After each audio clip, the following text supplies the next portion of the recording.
been about 24 hours since I basically went off on WWE. And I did it because I was just tired. I've been holding it in for a while now, and I just had to let it out. I let all my emotions out yesterday. But now, I have a friend that wants to let go of some energy. That's Kingdom. Kingdom's been a very long wrestling fan. He's basically been as long as me in my time that I watched WWE. And ever since then, we've been to at least one wrestling show. We watched all the pay-per-views. However, either at the house or on Zoom, however we were doing it, we would still watch the pay-per-views. And we did some stuff here and there. So, he knows the stuff. And he knows when a product is bad, he'll say something about it. So, with that, the floor is yours. Go ahead, Kingdom.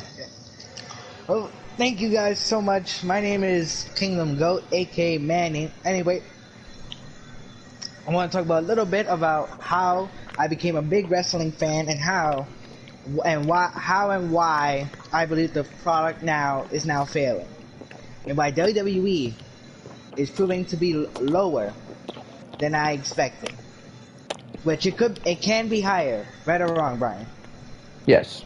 With the talent that they have, you would expect high quality. But we don't get that.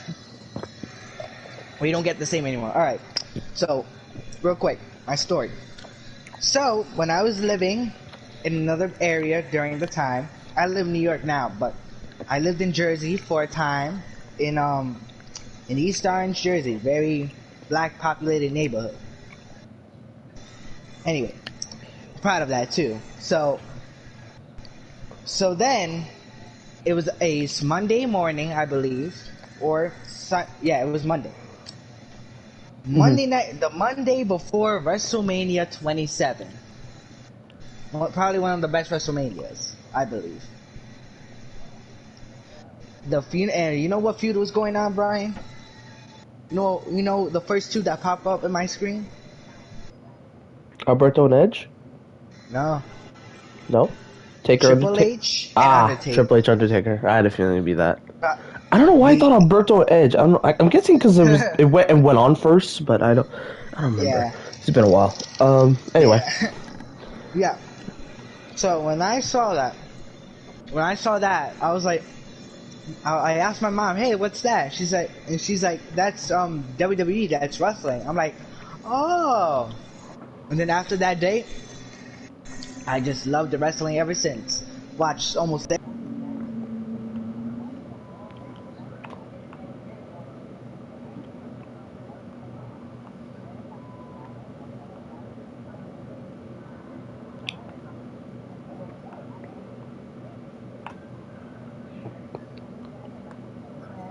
I still have them to this very day. Some SummerSlams, some WrestleManias, everything. And a lot of action figures. So Same here. my wrestling collection is stacked up. Throughout the years, it has been great. There's some parts that have been good, some parts that have been bad. But most of it was good. Until the year 2018. Probably one of the worst, and I believe worst, times in WWE history. I'm gonna say three parts where I believe wrestling died. When CM Punk left WWE after the Royal Rumble, after him being cost a shot at the world title, at the WWE title or world title, whatever. That's where I believe one part where wrestling could have died. The second part, Undertaker's streak being broken. A lot were happy, a lot were disappointed. I was crying, honestly, because a legendary streak had been broken. After 30 years, of being in this business. And the third, when John Cena left. These three events and times where I believe that wrestling could have died. But those are my predictions. But for me, I believe wrestling died at the end of 2018. Is where wrestling took a huge slide down to the bottom. I don't know if you can agree with that, Brian. No, I can agree with that. Raw was an absolute mess. SmackDown wasn't any better. There were some good things about SmackDown Live, because the SmackDown Live era was actually very good for a short time. Yeah. But in 2018, it was just all over the place. It made me slowly lose my passion for wrestling. However, you could agree with me on this, that was the golden year. Yes. That year, that kept me watch wrestling. Without NXT, I probably wasn't watching wrestling at that point. I'm gonna be honest. I probably was taking either a small break or watching something else. Yeah, not involved with wrestling. I believe it was. Yeah, a small break. But NXT helped me stay in wrestling, and that's why I love NXT so much. And yeah, you could say it needs a little work, but I'd rather watch NXT than the main roster any day of the week. Like, regardless of it still needs a little work. I still agree. Do you believe that the three events and time eras that I established between CM Punk leaving WWE, Undertaker's streak being broken, and John Cena leaving WWE could have been the possible times that WWE died? Yeah. Yeah, no. For 3 reasons. One, Undertaker's streak should have never ended. It should have stayed all the way until he retired. And it kind of should have just stayed, because Undertaker would have another great resume going into his Hall of Fame in undefeated streak. But unfortunately, WWE pushed Brock Lesnar to the moon.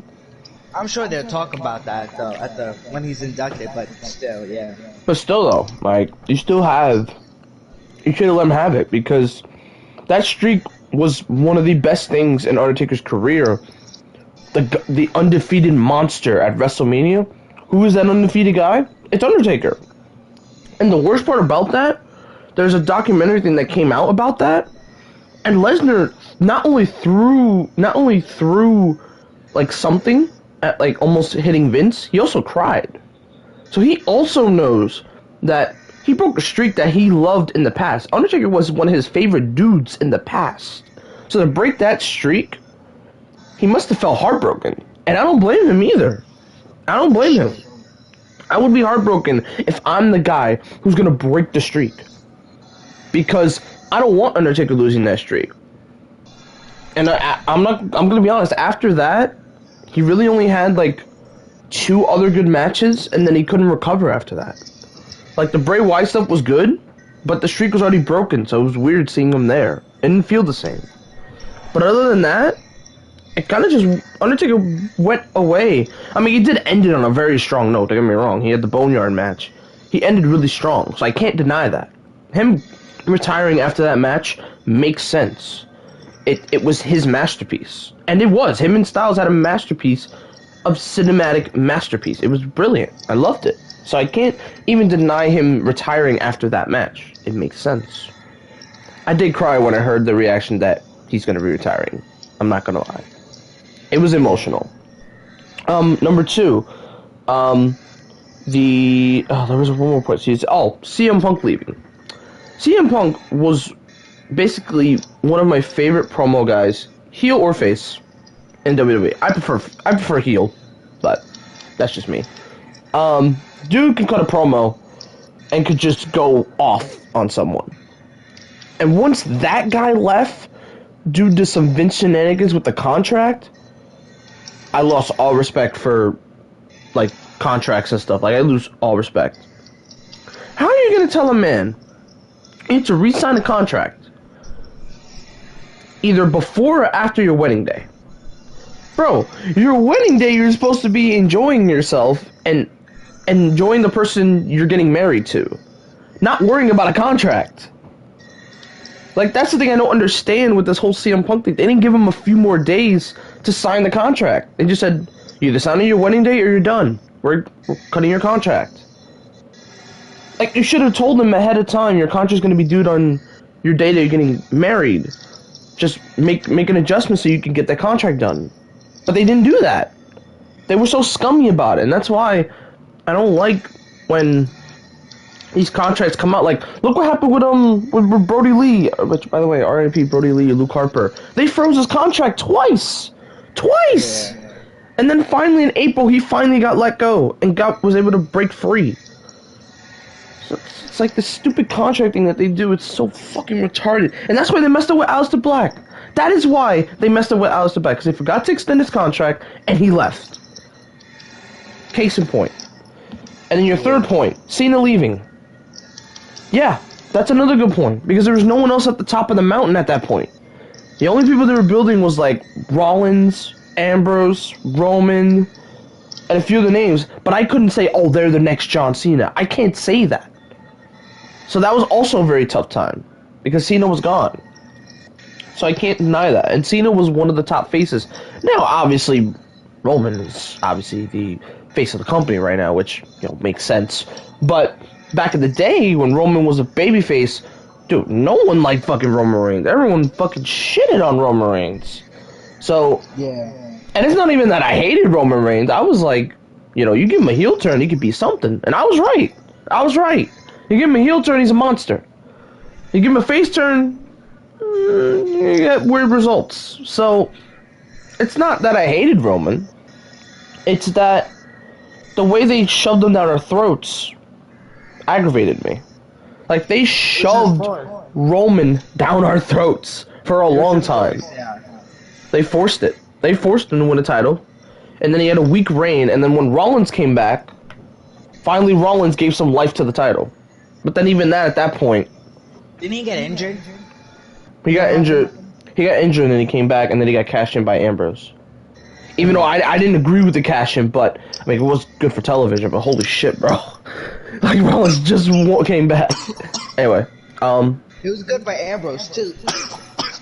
It was, but then Ambrose had the worst, like, title reign, which is unfortunate, because I thought his was decent.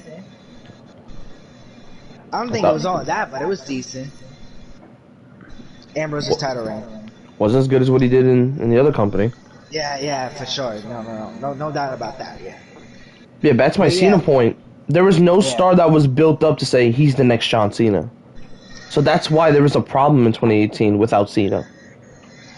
Because there was no one that was built up to be... Really well. Yeah, no one was built up well to be like, okay, they're next, you know?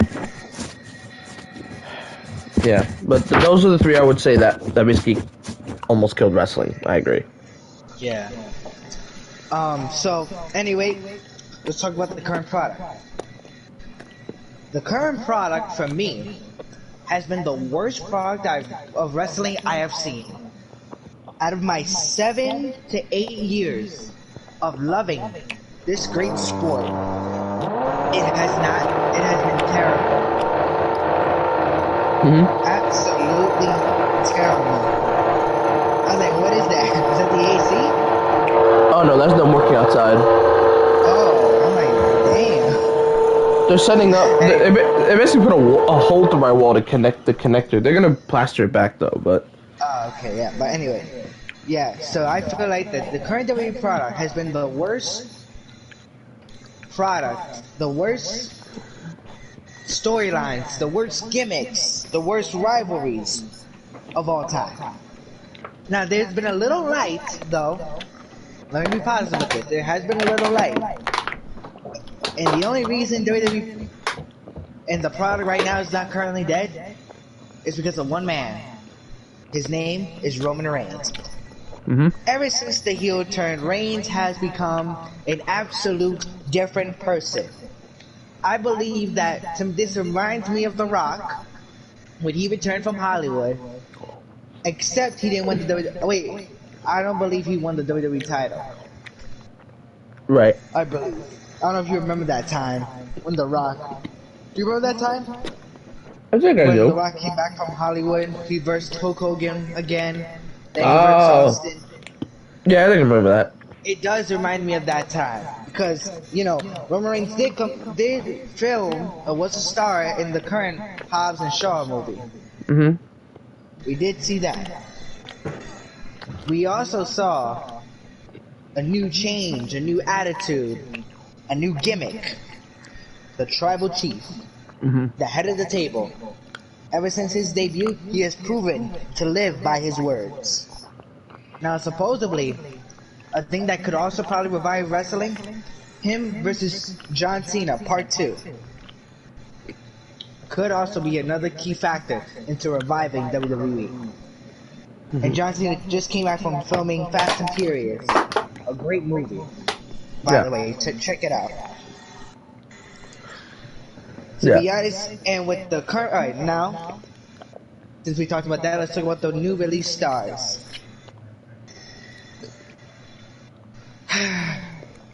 For the past months, WWE has released their almost 80 or probably I'm gonna say 70% of their roster. Samoa Joe went to NXT. He's doing great things there. Better than he was doing on the main roster, I'll say that. And I cannot wait until he returns in that ring and become the beast that he absolutely is once more. Hopefully the NXT title once more. Miro, aka Rusev. You guys had potential. A potential world title contender. Maybe even a champion. But what did you do? You put him against the current WWE champion. By the way, Bobby Lashley's reign to me has been slow. For me, at least. The reason why I say I would agree there. I would agree there.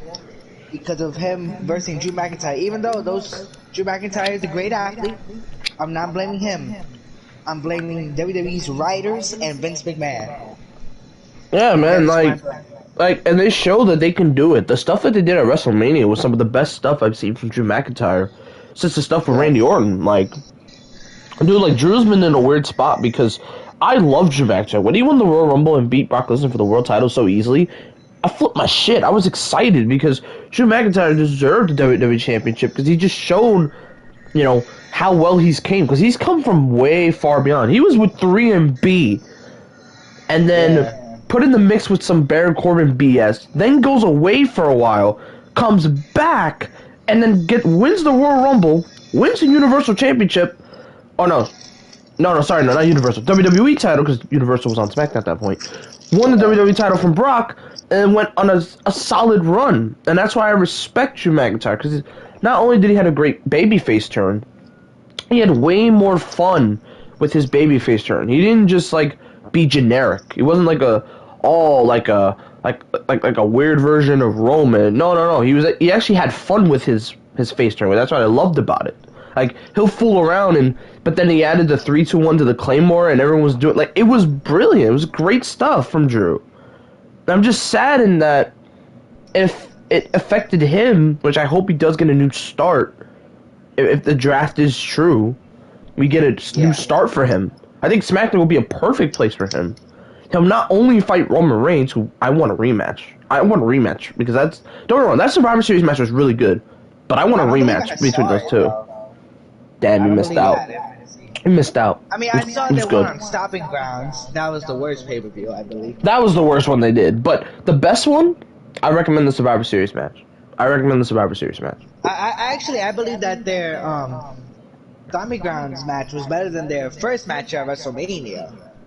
I agree with that. Let's see. But it wasn't that much better. And the difference between the match that they had then was Drew was a heel at that point, and nobody liked Drew McIntyre as a heel. Even though, it had potential, but it didn't really build on it. When he turned a face, that's where Drew McIntyre shined the most. That's why the Roman stuff worked. Doing the champion versus champion spotlight, even though Survivor Series hasn't been really the greatest, that was one match that actually on Survivor Series that I actually wasn't mad at. I was like, okay, this is great.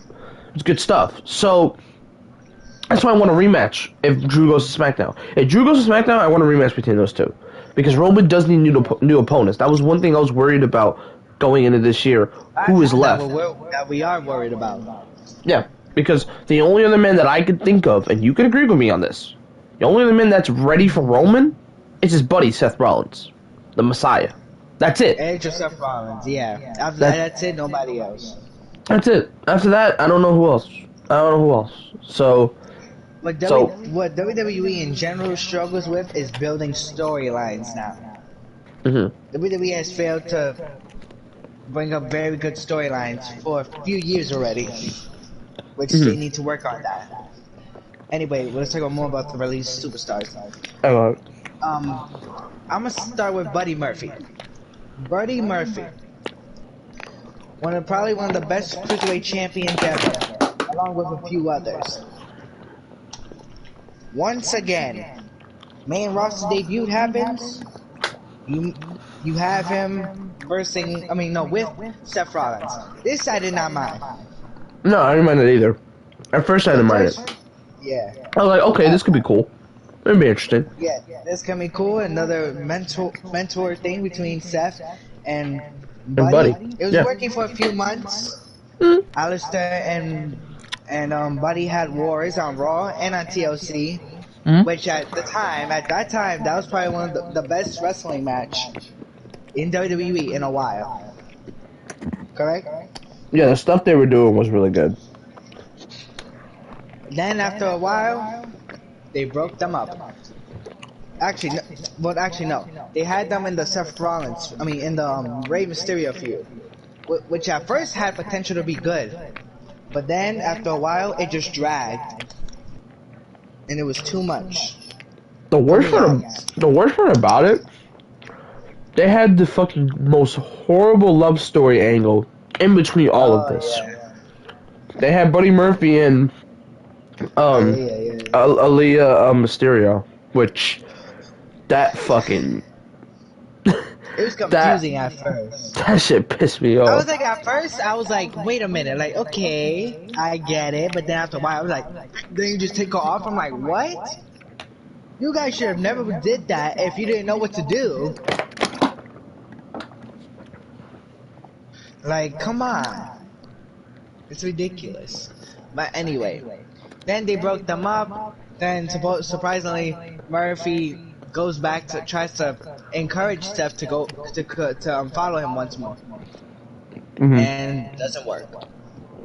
Then off TV, in catering, probably people who are not included in the matches or on the cards, they go to catering.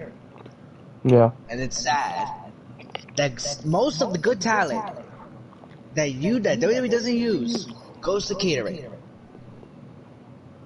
They've been doing that for years already, and it's sad. Gallows and Anderson was another example. They mistreated them terrible, and look at them now. But popular back on TV with Kenny Omega, doing good stuff, and we're getting Carl Anderson in a singles match with Jon Moxley for the IWGP US title. First singles match in Japan. Yes, even on a big stage, on a special. In Texas, in front of a live crowd, a sold-out Fyter Fest. You get an IWGP showcase. More population show for New Japan, more for AEW, more for Moxley, and more for Carl Anderson, Good Brothers, and Impact, because Good Brothers are an Impact. So even more showcase of all three brands getting showcased in one match. That's crazy. And I had a feeling it was gonna be Carl Anderson, because who's the one guy that I think could be a single stars even without Luke Gallows even part of a tag team? It's Carl Anderson. Dude's an excellent wrestler. So and I believe he was the G1 winner. Yeah, he did win a G1. He was close. He was close to winning a G1 without Luke Gallows, without AJ Styles at that point. He almost won a G1 by himself. He almost won a G1. So if that's the case, I have a lot of faith in this match, because I trust Carl Anderson in this kind of scenario. I think it's going to be a really underrated match. It's gonna be fun. Indeed. It's gonna be fun. Indeed. For sure. Alright. And then the good Giles Anderson, the Good Brothers, on to great things.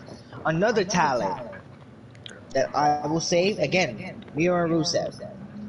I said it earlier, but I forgot to finish. You put him against Bobby Lashley, who is right now the current WWE champion, and probably one of the worst and most confusing storyline I have witnessed throughout my years of wrestling that I have watched this product. I was confused. I was angered by it a little bit. Most of the time, actually, I'm not gonna lie. See, that's And why. it was just. See, Yeah, that's go why. ahead. That's why I give a lot of credit to Lashley for recovering. Like, I didn't think he was gonna ever recover after that. Yeah, I was like, "There's yeah, no way." But then when MVP came back to the company, he just recovered somehow. I was shocked. I was like, "Wow, what a recovery!" Um, but yeah, like I didn't think he was gonna recover after that because, dude, if you take a horrible love angle that goes on for literally through the pandemic and more months, there's no way you're recovering. But no, yeah. he somewhat, even though it's not the greatest recovery, he recovered. And I was shocked. I was like, whoa, he recovered. I'm shocked. But that was a feud that said to Rusev, aka Miro, I need out. I need out. Yeah. And I don't blame him. And he just signed a fat, like, 4-year extension at that point. But he said, nah, I'm out. I'm out. Yeah. I need out. I need out. And that is when Mio realized that he is not going to be used for any championship material, or it will be treated as a joke for the rest of his wrestling career. He transitions to AEW. Look where he is now. The most dominating TNT champion probably in history. Probably one of the best as well. That's definitely up there. And it's only the beginning. It's not even in the climax yet. We're not even there yet. Yeah, well, I'm not even there yet. Nope. You guys had the potential to turn Rusev into a monster, to a world title contender, becoming one of the best, I should say, best United States champions ever in WWE. Rusev Day also had a potential. I hope Aiden English doesn't fully retire, and hopefully he goes to AEW to possibly future tag team with Miro and have a tag team run there. That would be amazing if they returned it. But let's see what happens. But anyway, you had potential with Rusev Day to be the tag team champions, to possibly even carry the tag team division. But no, that doesn't happen. Instead, you split them in this weird little storyline of Aiden supposedly cheating on, Lana cheating on Miro with Aiden. And then that happened, then Rusev squashes Aiden, both were gone. Now Miro is now currently God's favorite TNT champion, the Redeemer. And he has been great ever since he left WWE. Once more, FTR. The tag team supposedly WWE considered as a joke. Made them dressed like Sweden children. I don't know if that's really it, but Jeez. like one of those, I don't know how they call, or like how they dress or whatever. Anyway, like Swedish people.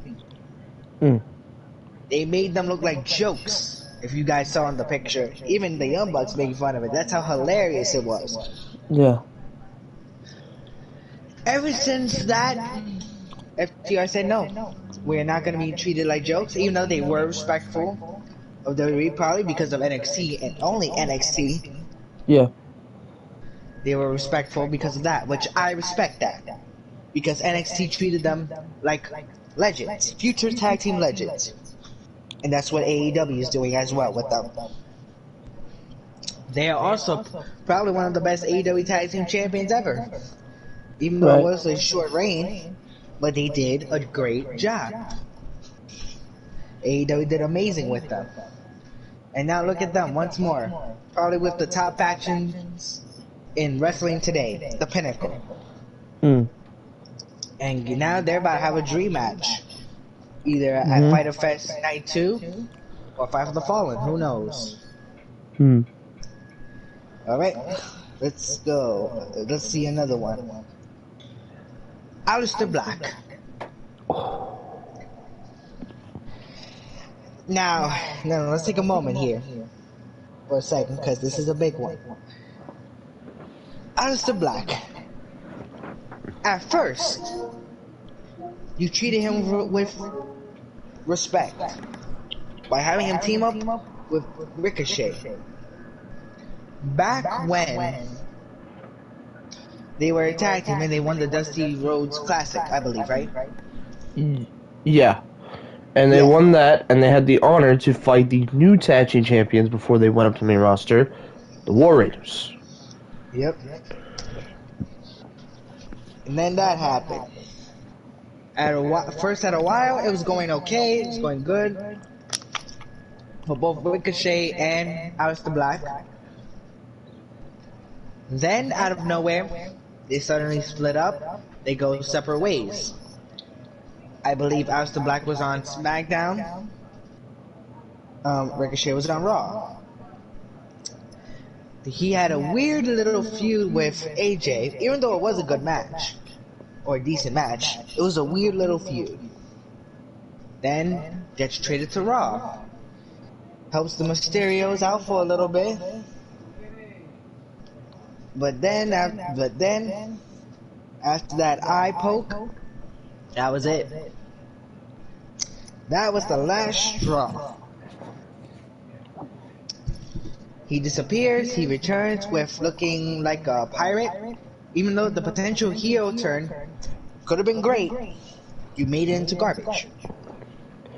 Because you having Kevin Owens. I thought you were talking about the other one. Never mind. Continue. Go ahead. No, it's the other one where basically he had a potential to be a really good heel and he didn't even get a chance to show it. Never mind. Go. Yeah. Keep going. Keep going. Yeah. Keep going. Anyway, he had a great possible feud with Kevin Owens. Yes. The match quality was just not there. And plus, this could have been a pay-per-view match. There was some. Don't get me wrong. There were some moments in the feud that I'm like, this feud has a lot of potential. I think they had a no DQ match on Raw, and Owens got put through chairs. He got put through tables. Like, it had a lot of potential, but the problem was it was on Raw. It wasn't on a pay-per-view. If it was on a pay-per-view and had a lot more spotlight, I'd be like, I think I care about him more. But they didn't put it on a pay-per-view. They put it on fucking Raw. And I didn't watch Raw at that point. So, it sucked. Because I wanted to see that match on pay-per-view. It would have been great. And this is another big issue. Putting possible great feuds and matches or title matches, because they do give away title matches these days on Raw. Did you know that? Shut up! You serious? I'm serious. There was What report the that said that fuck? he has never defended his title since he won it. At WrestleMania? Oh, yeah, fuck. ever since he won at WrestleMania, he has had no successful title defenses ever since winning it. So ever since he broke his nose from Riddle, and then Even before that. even before, what the fuck? Why are they not using Sheamus? Dude, you rebuilt Sheamus and you're not using him. See, this is the problem. And they announced the title match, supposedly. But is it going to be successful or not? Dude, if he loses that, it's going to be one of Sheamus' worst reigns, and I don't want that for Sheamus, because, dude, I really like the way they built Sheamus, since the Drew McIntyre stuff. It's already a worst reign. He hasn't even defended it, not once, since winning it at Mania. It's sad, but it's the truth. But anyway, back to Aleister Black. Then that happens with him and Kevin Owens. Finishes. He disappears for a while. Reinvents himself with the Dark Father. What's the gimmick called, right? Yeah. Dark Father, right? Yep. Alright. So then that happens. You build Aleister Black slowly in the coming weeks. He returns on a SmackDown in a shocking way. Attacks Big E. The next day. Let me repeat that again. On the next day. Alright, let me repeat that one more time. On the next day, you fire him. Was it the next day or was it the next week? No, I think it it was was the next day. Oh shit, yeah, it was the next day. You're right. You fire him. What employer fires somebody when they just came back? Who does that? No one besides WWE. And yet, he didn't have a 90 complete clause. You didn't get. You didn't extend it.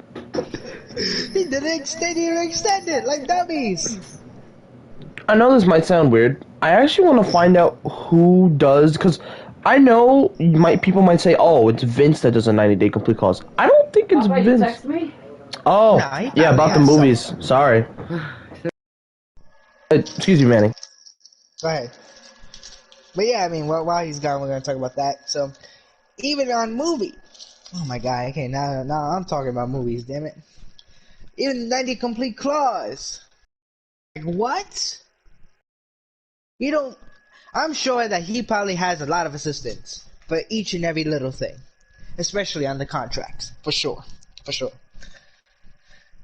But you tell me that you wanted him to go to that company. Few weeks later, or probably a month or two later, last week, a few days ago, he returns. One of the biggest specials on AEW at Road Rager. He attacks the main babyface in the company right now, Cody, the American Dream Rhodes. Now, a lot of people debate on this situation and on this circumstance. Sorry, I was texting my mom because actually my friend's actually gonna pull through. He's gonna pull through. We're gonna go see Space Jam in theaters, so very excited about that. Today? Oh no. No, next week. Oh, the movie's not out yet. Next week. Oh, next week. Next week. Saturday. I'm gonna go see it. Oh, bad. Yeah, I'm probably watching on HBO. But yeah, yeah, definitely. About the, go ahead. Black Beats. Yeah, bro. They did him dirty. Oh, they did him dirty. Oh, alright, let me get into it. So, when I heard Aleister Black was going off TV because of the Zelina stuff, I said, they need to rebuild him as fast as possible. I want to see Aleister Black succeed and fight the Tribal Chief. I think that'd be an amazing match on paper. But they need to do some rebuilding before I can say he's ready for the Tribal Chief. Then vignettes start coming out, I think a few days after it's rumored Aleister Black is going to be saying some stuff on TV. And I see these really cool, kind of stories of, this kind of, dark kind of, monsters and stuff. And I'm like, okay, I can get behind this. I said, let me see where it goes. Then they started doing it for a few weeks. And he does it for about a month or two. And then finally, we get the ultimate reveal. He looks ripped. He looks healthy. He doesn't have the fucking eye patch anymore. He looks clean. And then he kicks Biggie's head off. I was like, this is the Aleister Black I want to see. And then, about a day or two later, he's gone! Why the mother... Calm down. Look, my point is, you didn't even give it a chance to dance. You didn't give the gimmick a chance. That's what I'm shocked about. You didn't give the gimmick a chance to live. This gimmick has a lot of potential to open up some eyes. Because he is the only dark character other than Bray Wyatt that was on TV at the time. Because Bray Wyatt has been off TV after WrestleMania. He's been off TV. Because they don't know either what to do with him or he's having issues trying to rebuild himself. I heard that, he's still struggling with... And he's also struggling, yes. Yeah, he's also struggling with the loss, which was also one of the reasons why he possibly lost at Mania. That's probably why, which is understandable. That's why I was really mad at WWE and them, but now hearing that story come out, I was like, yeah, I could see why. So I calmed down. I let it slide because because Bray was basically a great friend of John Lord, aka Brody Lee. So it makes sense that he would still deal with it. So we don't know when the hell Bray's coming back. So Aleister Black could have been that perfect opportunity to be a dark, egotistical character and take over WWE and, make the IC title hunt a little more interesting with guys like Apollo Crews and Sami Zayn and Owens at that point. So, but you didn't even give it a chance to do like an actual match or do promos.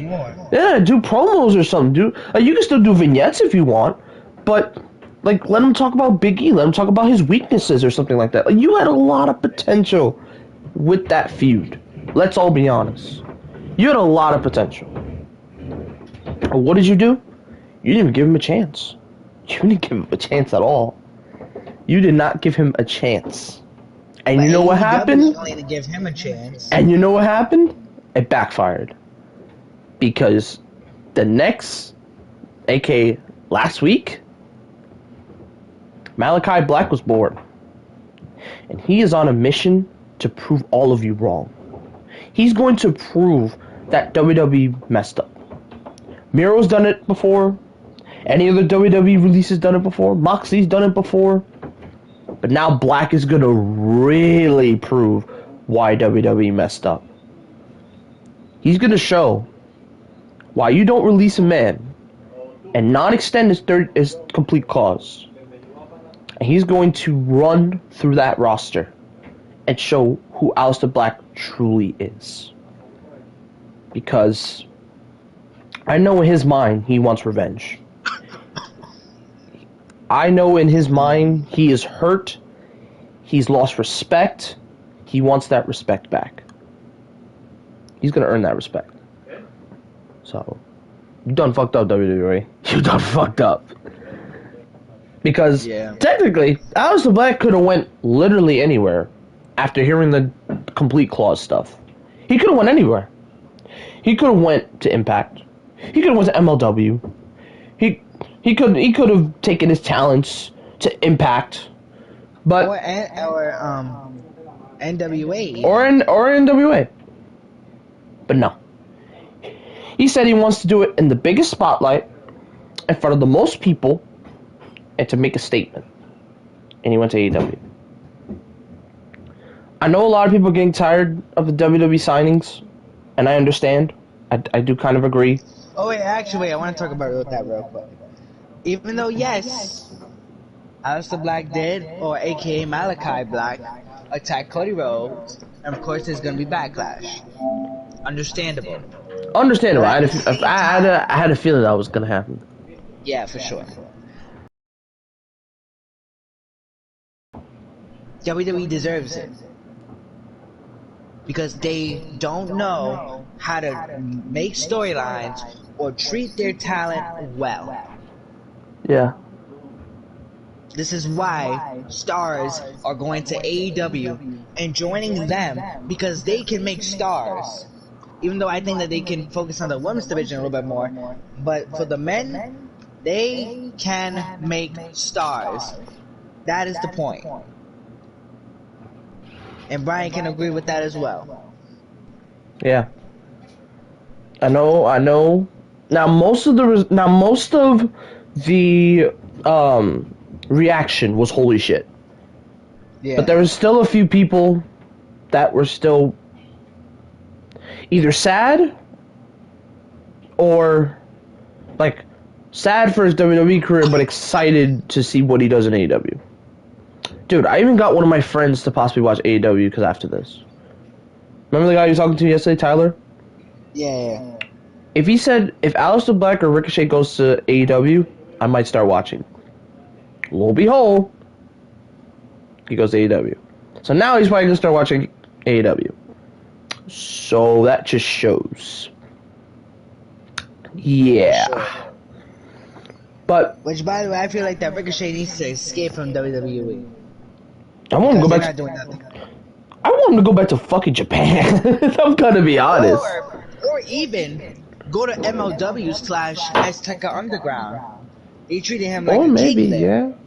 Oh my god, yeah. They'll make him Prince Puma 2.0. They'll make him Prince Puma 2.0. They'll make him Prince Puma 2.0, or they're gonna basically bring back. You remember when he had the King Ricochet gimmick? They'll bring that back, and he'll be a true king. He'll be a better king than Baron Corbin. Oh, poor Baron. Poor Baron. I'm actually really sad for him in this feud right now. That he's basically losing a lot. He's giving away a lot of his stuff. I'm just sad for his career in general. Ever since he lost the Money in the Uh, Bank contract, he's been flop ever since. yeah. They had potential with him, but they just messed him up. For sure. He could have been a good mid-carder, maybe even a world champion. But that didn't happen. But the point is, AEW knows how to make stars. And I'm not trying to be a big super AEW fan, even though I am. But I want to love every wrestling product there is. I do too. I want to love them equally. I do too. I said it again and again to my friends who bash people for people being AEW fans or WWE fans. I say, you like what you like. It's the same term that I use every time with this whole, like, war between companies, which I don't think even exists. I think it's just a gimmick that doesn't exist. There's no company war. Yeah, you could throw shots left and right, sure, but that's only for the fun part. That's the fun part. The not the fun part is the split between the fan base. You like what you like. If you like, for example, let's say you like MLW, but you're gonna bash someone who likes Impact. No. You like both. If you like Impact, you like Impact. If you like MLW, you like MLW. If you like New Japan, but you don't like people that like WWE, don't bash them for it. Just enjoy your New Japan and enjoy your WWE. If you like WWE now, you like WWE now. If you like New Japan, you like New Japan. This goes the same with AEW. If you like AEW, you like that hardcore style of wrestling, you like AEW. But if you're gonna bash people that like WWE or vice versa, then you're just ruining the fun. Stay your lane, like WWE, and like AEW. Don't bash each other for liking each other and say they're enemies. They're the dark side, they basically would call it. Because it's just wrestling. All the stuff that you watch is wrestling. At the end of the day. It's just different products serving, basically. That's it. For MLW, you have the luchador and mixed with American style wrestling. For AEW, you have a multitude of different versions. You have luchadors, you have high flyers, you have hard hitters, you have even big men. Even though that is kind of fucked up, you're not wrong. Not wrong, but you're right on that. You're right on that. Can't deny that. It's not, but it's the truth, though. I'm not trying to be like, No, I know. No, I know. No, it's true. It's true. It's true. So. And then, good. And then, gain more rights. And then with WWE, right? Even though I'm not enjoying the company right now, I can't deny they also have a multitude of stars. They have some luchadors, they have some high flyers, they have some hard hitters that could be potential. They have basically everyone just like AEW, and Impact kind of more the same. They don't have as many luchadors. That's one thing that Impact kind of lacks a little bit. Little luchadors. But they have high flying. They have the X division. That's their high flying business, which I'm so happy for Ultimate X to come back. I'm ecstatic for Ultimate X to come back. I did look at an Ultimate X match, and I believe that's probably one of the most craziest matches. It is one of the most crazy stipulations Impact's ever done. The dumbest one they ever do, I think, was the King of the Mountain. I didn't like that gimmick, but the Ultimate X, that worked. And I'm happy it's coming back because it's a good way to get possible new champions or contenders. It's a good way to do it. So it's basically, if you don't know what Ultimate X is basically Money in the Bank light. But the difference between Ultimate X and Money in the Bank is it's more of an X kind of shape with the poles, and you have to climb instead of ladders. You use the side of the structure to climb, so it can get even more dangerous. So it could be some dangerous moments. I remember where there was a moment that Styles did his first Ultimate X, and he face planted face first, and that was bro. I was like, ooh, that's rough.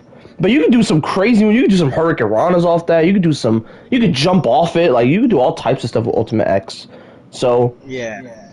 So I'm happy Slammiversary's bringing it back. So that's gonna be fun to watch. I was about to say, me and Brian are WFU, which stands for Wrestling Fans United. We love wrestling in general. But when we feel like a product or a certain subject is wrong, shouldn't be that or wrong, then we need to talk about it Like, for example, and improvements that the product can make. yes.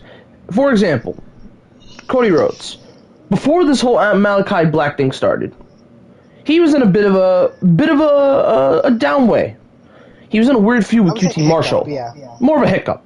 He was down. He was fighting QT Marshall, and that's not bad necessarily, but it kind of makes sense because QT turned on Dustin Rhodes, so you would think it'd be Dustin Rhodes versus QT Marshall, but that's not what we got. We got Cody versus QT Marshall, and now it obviously seems like the strap match is the last match because we obviously know what happened at Road Rager. That seems like that's going to be ending there, and we go from there. However, it definitely was a bit of a challenge. So you could see there's still some things AEW needs to work on, and one specific thing that I give other companies over AEW is their women's division. That is one thing they need to work on, and it's been kind of a problem for years now. And they're still improving. They need to get more women. They need more known names. Like, don't get me wrong, they have some solid names like Thunder Rosa, Britt Baker, Riho, Yuki Nakazawa. Like, you have good names that come over to either do one-offs or do great appearances. Like, Thunder Rosa is another one. Like, I absolutely love Thunder Rosa, and I'm happy she's in AEW doing a relationship with NWA. I'm happy about that. But other than that, there's no known big name that can help that women's roster. I think a good example for a person to go to AEW that can get them name out there, even though I know that's not what her name is anymore, Ruby Riott. I think Ruby Riott in a women's roster like that to help them out would do wonders for AEW. Because Ruby Riott got downed it for Zora. And I know we didn't talk about women in the release stars, but man, they did Ruby. They did Ruby dirty. So I think sending Ruby Riott in that AEW women's division could really help the company out, because you can not only give a good opponent for Britt Baker, you can also give more eyes on the women's division. Because one thing that I cannot deny, there's not enough eyes on the women's division in AEW. It's mostly focused on the men. So I can't deny that. That's one thing that AEW's been struggling with, and I hope they fix that, because we know women's wrestling can sell. We know that. You put it in the right place on the card, the women's matches will sell. It's a fact. It's a fact. So, especially with a great, person like Britt Baker at the top, you're already starting on a good foot. You just need to get other women to surround and build up, and then you can work around that. Because the women's division is solid. They have a solid women's division. It's just they just gotta build them up more. Just gotta work on it. That's really about it with AEW. Everything else is great. They do great with their men's stuff. Their tag team stuff's entertaining. The TNT stuff is some of my favorite work, and also the world title is also very good as well. So it just shows that AEW has a lot of variety that you would like. Yeah. I would say that the only thing that AEW does struggle with is the women's division, for sure. Mm-hmm. I 100% agree with that. Yeah. But hopefully, after this feud between Nyla and Rose and Britt Baker, it can revive and thrive. But if there's gonna be more new release stars for the females, AEW should jump on the opportunity and try to jump on those and give them a contract. See what they tell you, because apparently the pitch was good enough for Aleister Black. He signed, so who knows who you can get with the women? Because they really do need women free agents. They do need women free agents to boost up that roster a little bit. Now, looking at it from afar, one of the names that is probably not going to go is probably Mickie James, because Mickie James is probably going back to Impact. They've been teasing Mickie James for a bit now. They did the trash can joke, which, by the way, can we talk about that real quick? Mickie James, go ahead. One of the top women's stars in the old days, comes back and is in the best shape of her life. She goes to NXT to have a one-off with Asuka. And we were like, maybe WWE signs Mickie James. I think that'd be a pretty good veteran to have with your young stars. And even though it was a weird return, she did return. She returned with Alexa Bliss. And it was alright. Nothing crazy. But it showed that Mickie James could still go. But then after that feud, they did Mickey dirty. Like, she was just kind of just there. They didn't give her really a direction to go.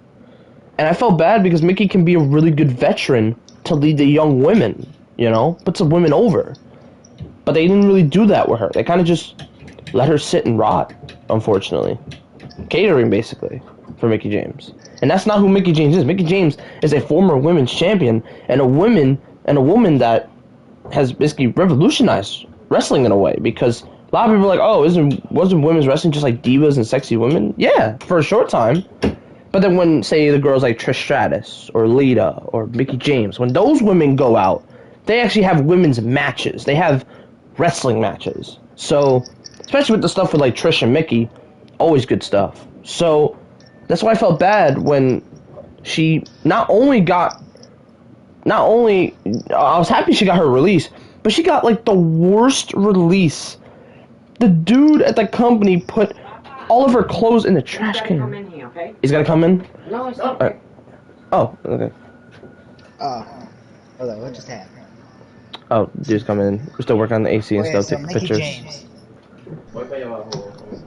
Yeah, but you can agree though, like, come on now. Yeah, I feel like that they disrespect her. They did her, bro. Like, and threw her stuff in the trash.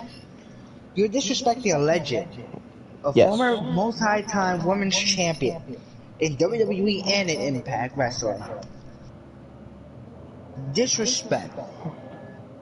Right. It's just a shame. Luckily, they fired him, which was a good idea. They need to do thank God. That's ultimate disrespect. Thank God. Thank the Lord Jesus.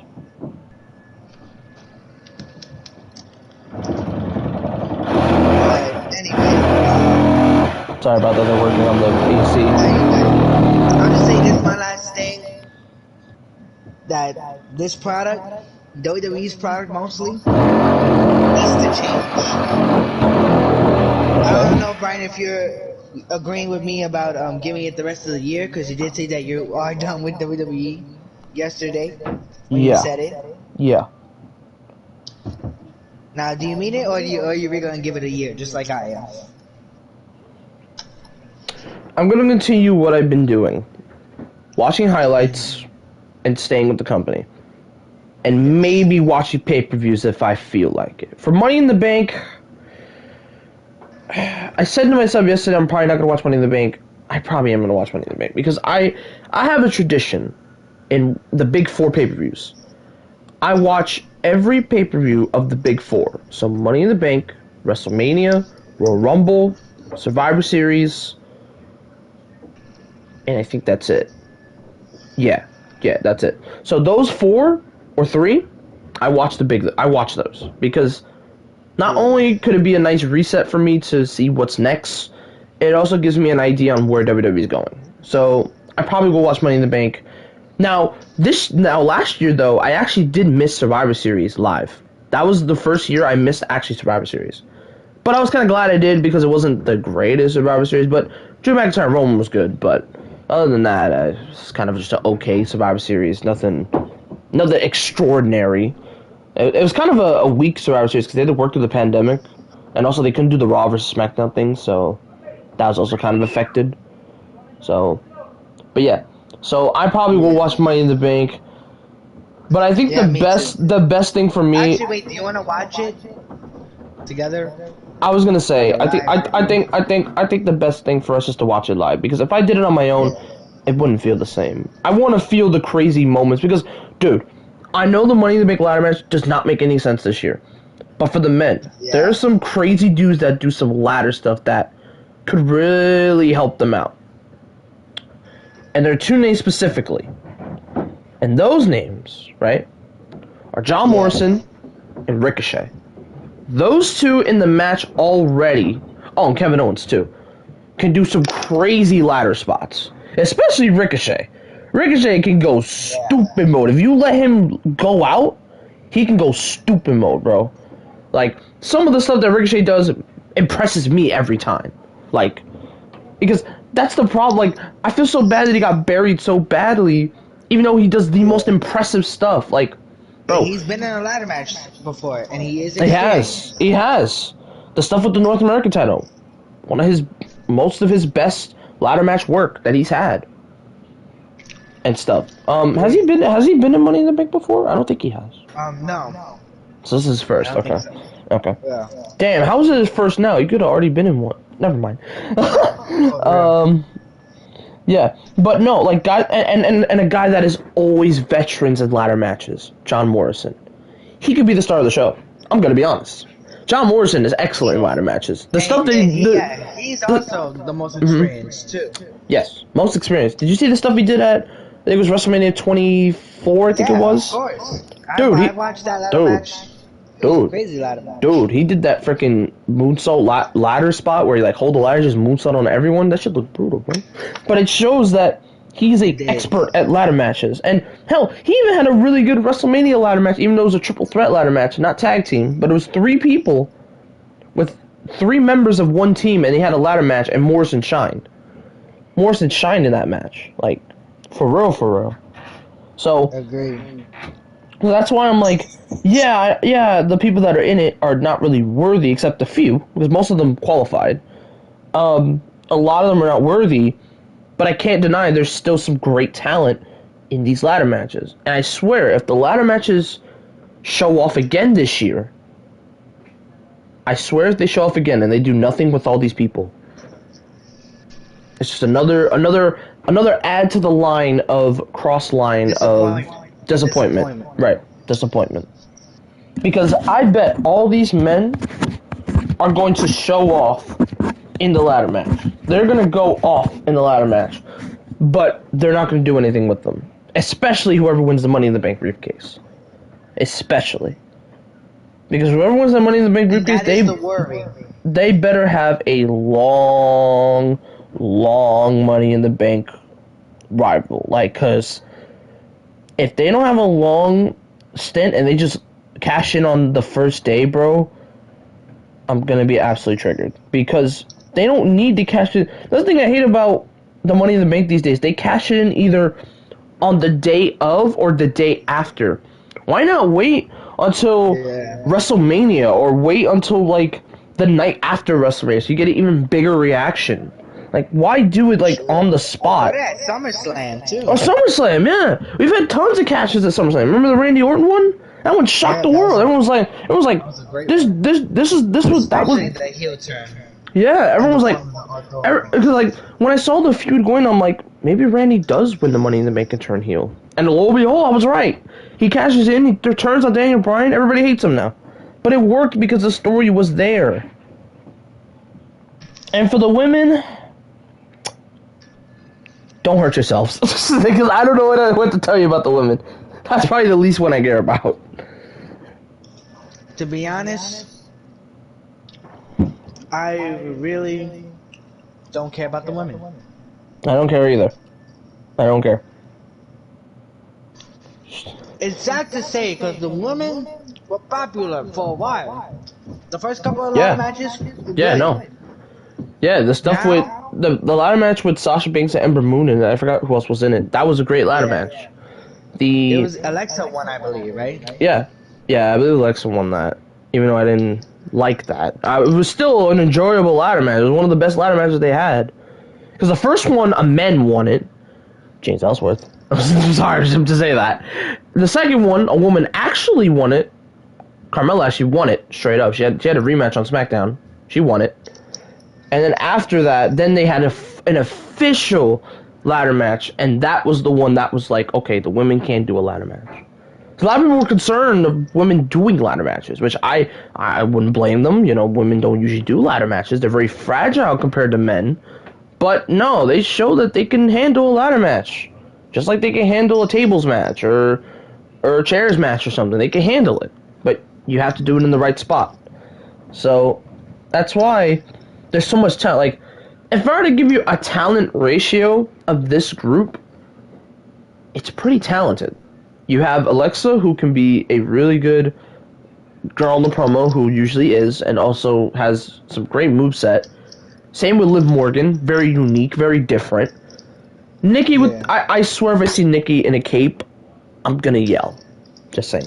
Yeah. Naomi, another talented woman, but just they don't know how to use her. She lost to Eva Marie. Yikes. Anyway, Asuka, they brought her to the ground. I'm sorry, Asuka. And then Zelina Vega, of course, which she kind of lost on her first night, but she's still Which is talented. sad, but yeah. Because she's had good matches. I've seen Zelina Vega have some very good matches, but lo and behold. And for the men, another fantastic list of guys. Now, my only thing, keep that briefcase away from Drew McIntyre at all costs. Yeah. Please. Not to say that he isn't great talent, but he had a chance with the world title, and I think he needs a break. Yeah, after this match, you just put him in like mini feuds just to have him there, and then you move him to SmackDown. Change him to SmackDown. Yeah. If this draft is true, if this rumor draft is true, they're probably gonna announce it at SummerSlam, I would assume.